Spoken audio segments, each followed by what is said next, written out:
Asia کا دوسرا گہرا ترین سمندر ہے. اتنا گہرا سمندر کہ کراچی سے بھی گہرا، ایران کے چابہار سے بھی گہرا، بندر عباس سے بھی گہرا، دبئی سے بھی گہرا، جدہ سے بھی گہرا.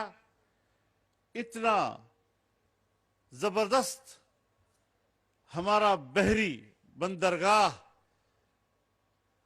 جب یہ بیچ میں دوسری حکومت آئی اور ہم لوگ وہاں پر گئے، حسن اقبال صاحب بہتر گواہ ہوں گے اس کے کہ اس کی گہرائی صرف 11 فٹ رہ گئی تھی. مٹی آ کر 8.5.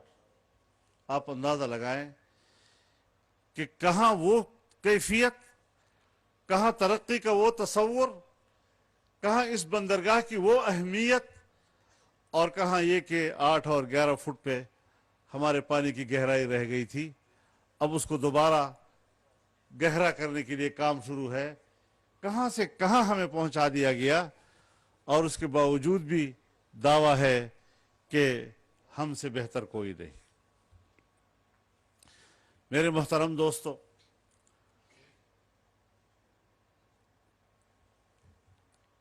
ایک بات میں واضح کر دینا چاہتا ہوں. ہمارا جو فاٹا کا علاقہ ہے جس کا انضمام آپ حضرات نے کیا تھا، وہ انضمام بھی اب ہمیں اور قبائل کو گلے پڑ گیا ہے. اس وقت ہم نے ان سے ایک وعدہ کیا تھا اور ایک کمیٹی کی رپورٹ کی بنیاد پر ہم نے سالانہ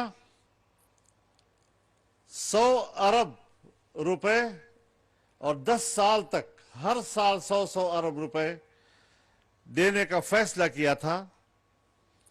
لیکن آج 5-6 سال گزر گئے، لیکن میرا خیال نہیں کہ ابھی ہم صرف 100 ارب ہی بھی پورے کر چکے ہوں.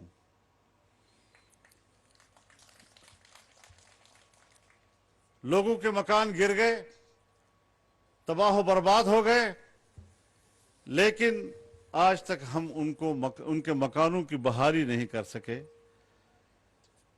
جب سے اپنے گھروں سے ہجرت کر کے ملک کے اندر ہی وہ مہاجر بنے، ابھی تک وہ اپنے گھروں کو واپس نہیں جا سکے. ان کے گھر اس قابل نہیں ہے کہ وہاں وہ رہائش اختیار کر سکیں. وہاں کا انفراسٹرکچر تباہ ہو چکا ہے. خیال یہ تھا کہ وہاں سڑکیں بنیں گی، سکولز بنیں گے، کالجز بنیں گے، یونیورسٹیز بنیں گی، ہاسپٹلز بنیں گے، اور سیٹل ایریا کے لوگوں کے معیار زندگی پر ان کو برابر لایا جائے گا. لیکن اس وقت ایک ایسے خط پر وہ کھڑے ہیں کہ جہاں وہ اب نہ سیٹل کے رہے اور نہ ہی وہ ٹرائبل کے رہے. اس صورتحال میں وہاں کے عوام کی قسم و پرسی، ان کی بدحالی، اور آج جو حالات وہاں دوبارہ بن گئے ہیں سیکیورٹی کے حوالے سے، میرے خیال میں ماضی کی نسبت صورتحال اور گھمبیر ہو گئی ہے، اور شاید ہماری ترقی کے کام وہاں پر اب پتہ نہیں ان حالات میں ممکن بھی ہو سکیں گے یا نہیں ہو سکیں گے. ایک بہت بڑا سوال ہے. ایک بات میں آپ کے نوٹس میں لانا چاہتا ہوں جناب وزیر اعظم. مجھے حیرت ہوئی، 2 دن پہلے میرے پاس ایک وفد آیا جنڈولہ کے علاقے کا، اور انہوں نے کہا کہ ہم ٹانک زام کے متاثرین ہیں. اتنی آبادی آپ لوگ زیر آب لا رہے ہیں، ہم سے بات ہی نہیں ہو رہی. ہمارا کیا بنے گا؟ ہم کدھر جائیں گے؟ بڑی لمبی گفتگو کے بعد پتہ چلا کہ ان کو ٹانک زام پر اعتراض نہیں، لیکن اگر پرانے نقشے کی بنیاد پر ہو، اس کا پورا نقشہ تبدیل کر کے آج کی جو نیا نقشہ متعارف کرایا گیا ہے، اس حوالے سے ایک بہت بڑی آبادی متاثر ہو رہی ہے. چیئرمین وابڈا سے بھی ہم گزارش کرتے ہیں کہ اس کو ریویزٹ کریں. اور وہی نقشہ اس طرف لے جائیں کہ جہاں ڈیم بھی بن سکے، کیونکہ ہمارے ہاں ڈیم ملٹی پرپس ہے، وہاں فلڈ کنٹرول بھی ہوگا، ایریگیشن بھی ہوگا اور پاور جنریشن بھی ہوگا۔ ان تین مقاصد پر مشتمل یہ ڈیم بنیں گے، اور ہمارے جو اپنے علاقے کے وسائل ہیں، چاہے وہ چشمہ رائٹ بینک کینال ہے، چاہے وہ فرسٹ لفٹ کینال ہے، چاہے وہ سیکنڈ لفٹ کینال ہے، چاہے وہ اسمال ڈیمز ہیں، نواب حیدر ضام ہے، چودوان ضام ہے، درابڑ ضام ہے، ٹانک ضام ہے، گومل ضام ہے، اگر یہ تمام جو ہمارے اپنے خطے کے وسائل ہیں وہ ہمیں مہیا کر دیے جائیں تو جناب وزیر اعظم آپ کو علاقہ دامان کا 12 لاکھ ایکڑ کے اراضی ہم بارانی سے نہری بنا کر آپ کو دیں گے۔ جہاں آج ہم غلہ باہر سے منگواتے ہیں، اس زمین کے آباد ہونے کے بعد آپ کو غلہ ایکسپورٹ کرنا پڑے گا، امپورٹ کرنے کی ضرورت نہیں پڑے گی۔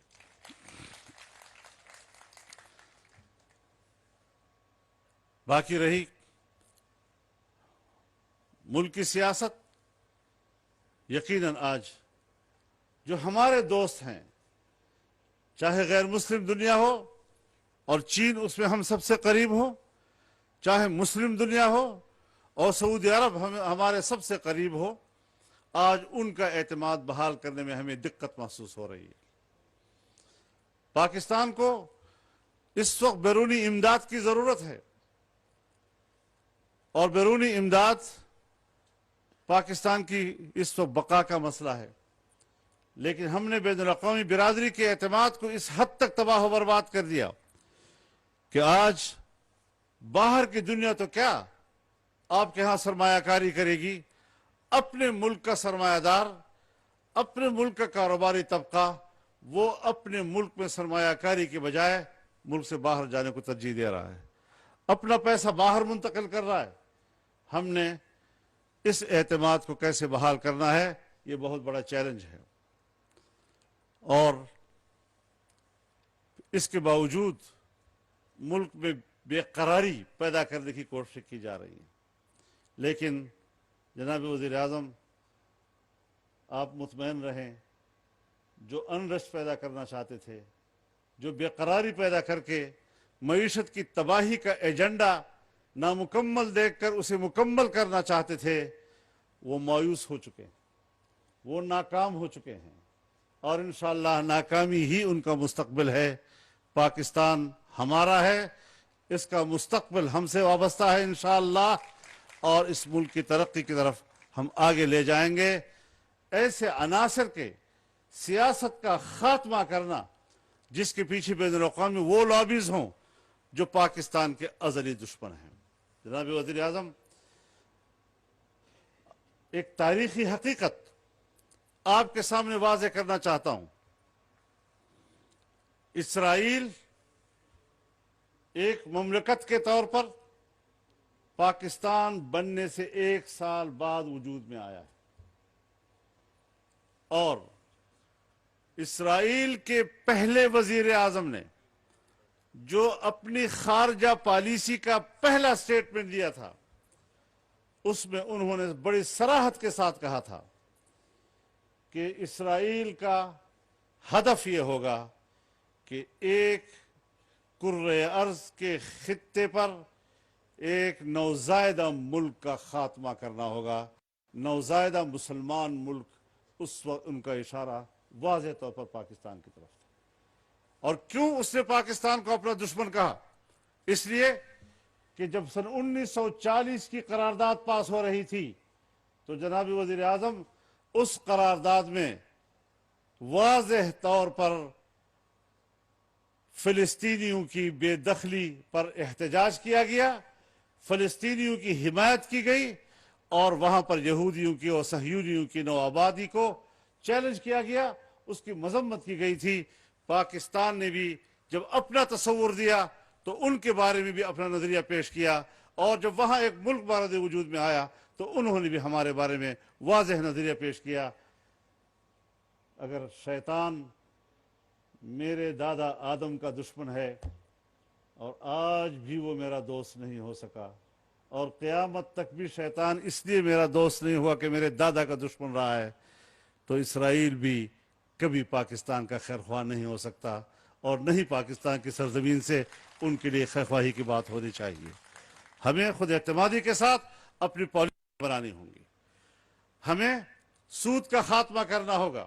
جس طرح کے اقدامات ہوئے ہیں، میں صرف شکریہ ہی نہیں بلکہ مبارکباد بھی پیش کرتا ہوں کہ آج پہلی مرتبہ سود کے خلاف فیصلہ ہوا، اور اسٹیٹ بینک آف پاکستان اور نیشنل بینک آف پاکستان دونوں نے اپنی اپیلیں عدالت سے واپس لینے کا فیصلہ کیا تاکہ کورٹ کے فیصلے پر عمل درآمد ہو سکے۔ اور اب ہمارے لیے وہ بینک جو پرائیویٹ ہے اور انہوں نے اپیلیں کی ہوئی ہیں، ان کو بھی واپس لانے پر ان کو آمادہ کیا جائے گا۔ تو میرے محترم دوستو، خطے میں ایک باوقار ملک بننے کی صلاحیت ہم نے اپنے اندر پیدا کر دی ہے۔ اس کے لیے گو کہ ہمارے پاس وقت کم ہے، مقابلہ سخت ہے، لیکن ہم نے جب چیلنج قبول کیا ہے تو پھر اللہ کی مدد حاصل کریں گے اور انشاءاللہ اپنے اہداف میں ہم کامیاب ہوں گے۔ تو یہ چند گزارشات جو سپاسنامے میں بھی آپ کے سامنے پیش کی گئی، اور ارادہ تو ہمارا یہ تھا کہ اس پورے اسٹیڈیم میں جلسہ عام ہوگا۔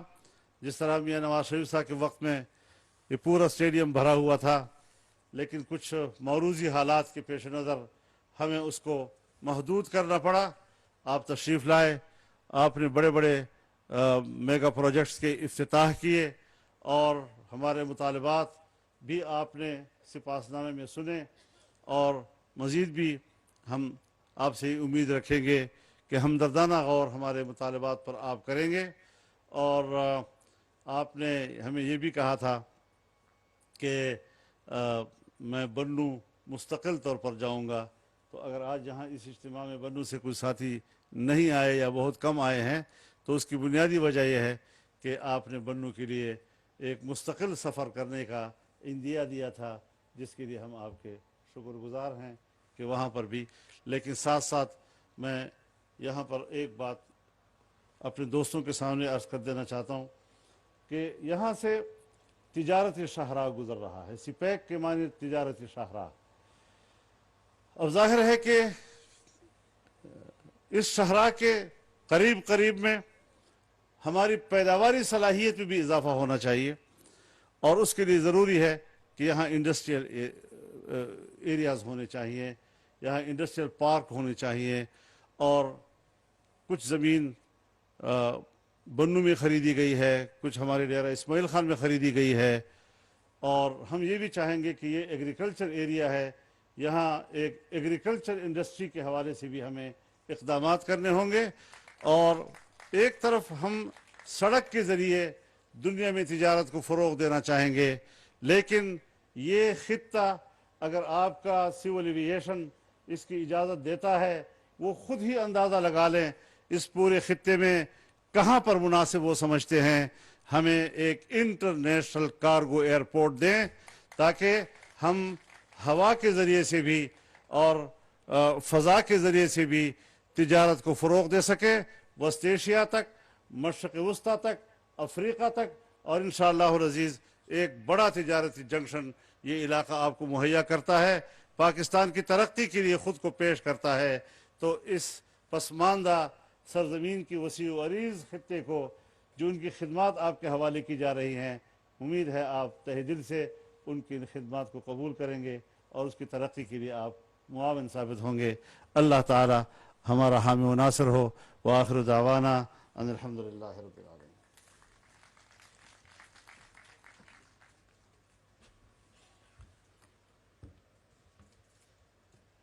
معزز حاضرین، اعلیٰ حضرت مولانا فضل الرحمان صاحب اپنے بصیرت افروز خیالات کا اظہار فرما رہے تھے۔ میں وطن پاک کی ولولہ انگیز قیادت جناب وزیر اعظم اسلامی جمہوریہ پاکستان عزت مآب محمد